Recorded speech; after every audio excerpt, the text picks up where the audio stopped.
They call it the March for Our Lives. You could call it a pro-gun control rally. And one of the main speakers, the pretty much largest and most vocal spokesman out of the Parkland tragedy has been a guy named David Hogg, who came out and spoke very passionately, much more, though, than about gun control, about the 2018 elections and making the gun issue a seminal point in the 2018 election, putting politicians, he said, on notice. Here for further discussion, founder, executive director of Turning Point USA, Charlie Kirk. You might recognize him from his conversation with the president a couple of days ago. You noted, and we can tell from these pictures and from the interviews, there is a lot of anger in this crowd. There is a lot of enthusiasm in this crowd. Do they have a cohesive message yet? Maybe, maybe not.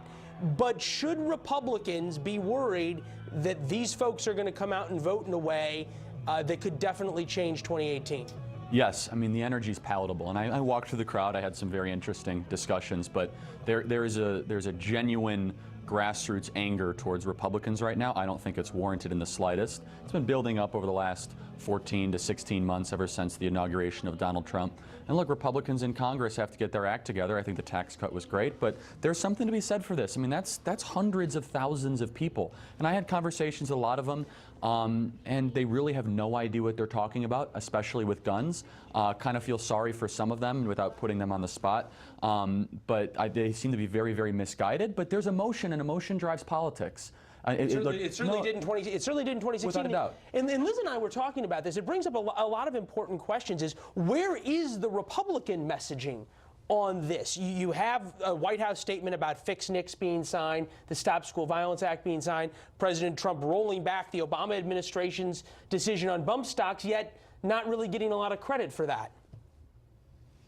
Well, I mean, I think we had talked about the fact that this march was going to take place, and one of the things that Peter Doocy had mentioned was that initially it felt like it was more organic, that there was some students getting together after the Valentine's Day event in Parkland, Florida, and then now it's almost as if it's a celebrity movement. It's Hollywood feel, and that's what I wanted to ask you about. So I definitely feel a lot of that. It's a blend of all these different forces. A lot of students were being bussed in, which is to be without said, and you could tell by the T-shirts and the big coach buses that are in. I was asked, like, who's paying for this, first of all? I mean, it is highly organized. 10 or 12 coach buses coming in with police escorts as I was driving in. Here's the funny thing. First of all, they're using armed guards for this whole thing, which I think is one of the greatest ironies of a gun control march.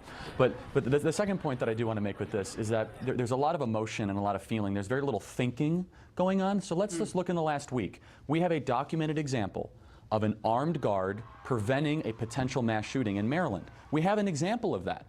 Which it could have been another Columbine, Sandy Hook, or Virginia Tech, but a hero, an armed resource officer, stood up and did the right thing. We will not hear that on the stage today. Well, and interestingly enough, I've heard at least some of our reporters talk about a number of the teachers who are out here, big teacher groups who've come out, and they said they're against more armed teachers or arming teachers in schools. Charlie, appreciate your thoughts. Thank you. Thanks. And coming up, a closer look at the role of mental illness.